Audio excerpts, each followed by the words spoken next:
Hello everyone, welcome to Chahal Academy. In this video we are going to study about Finance Commission.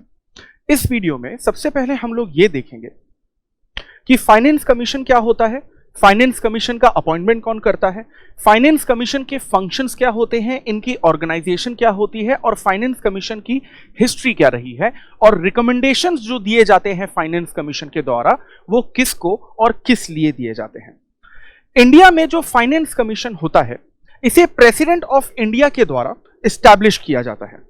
Finance commission central और state government के बीच में financial relations के disputes को पूरी तरह से solve करने की कोशिश करता है। इंडिया में जो सबसे पहला फाइनेंस कमीशन एस्टैब्लिश किया गया था वो 1951 के ईयर में किया गया था। साथ ही साथ गवर्नमेंट कौन सी पॉलिसी और कौन सी स्कीम में ज्यादा से ज्यादा प्रोडक्टिव तरीके से पैसों को खर्च कर सकती है, इसकी एडवाइस और सजेशन फाइनेंस कमीशन देता है। यहां तक कि गवर्नमेंट में या बजट में फिस्कल स्टेबिलिटी आ सके, यानी कि गवर्नमेंट को नुकसान कम से कम हो, और वो नुकसान कम कैसे किया जाता है इसका रिकमेंडेशन या एडवाइस भी फाइनेंस कमीशन ही करती है सेंट्रल गवर्नमेंट को। अगर फाइनेंस कमीशन के बहुत सारे फंक्शंस में से सबसे इंपॉर्टेंट फंक्शन की बात अगर हम करें तो सबसे इंपॉर्टेंट फंक्शन फाइनेंस कमीशन का यह होता है कि वो सेंट्रल गवर्नमेंट और स्टेट गवर्नमेंट के बीच में टैक्स का डिस्ट्रीब्यूशन करती है। एग्जाम्पल के तौर पर अगर आप डायरेक्ट टैक्स पे करते हैं तो आपका डायरेक्ट टैक्स सेंट्रल गवर्नमेंट को तो जाएगा ही, लेकिन जिस स्टेट में रहते हैं आप या काम करते हैं उस स्टेट की स्टेट गवर्नमेंट को भी जाएगा। तो वो जो आपका टैक्स डिस्ट्रीब्यूट होता है वो किस रेशो में सेंट्रल और स्टेट गवर्नमेंट के बीच डिस्ट्रीब्यूट होगा, उस रेशो के बारे में डिसीजन फाइनेंस कमीशन ही लेता है। और फाइनेंस कमीशन का टैक्स डिस्ट्रीब्यूशन का डिसीजन पूरी तरह से फाइनल होता है। फाइनेंस कमीशन का अपॉइंटमेंट प्रेसिडेंट ऑफ इंडिया के द्वारा किया जाता है, जो हर 5 साल में किया जाता है।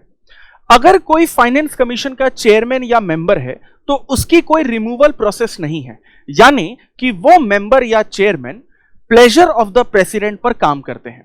इसका मतलब प्रेसिडेंट जब चाहे फाइनेंस कमीशन के किसी भी मेंबर या चेयरमैन को उनकी पोस्ट से रिमूव कर सकते हैं। यहां तक कि फाइनेंस कमीशन के मेंबर्स या चेयरमैन का उसी कमीशन में रीअपॉइंटमेंट भी हो सकता है।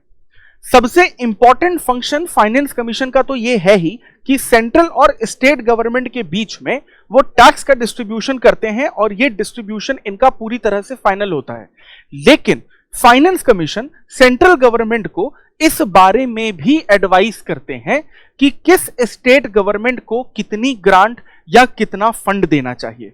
लेकिन ये एडवाइस सेंट्रल गवर्नमेंट पर बाइंडिंग नहीं होती। सेंट्रल गवर्नमेंट उस एडवाइस के अकॉर्डिंग अपने हिसाब से काम कर सकती है।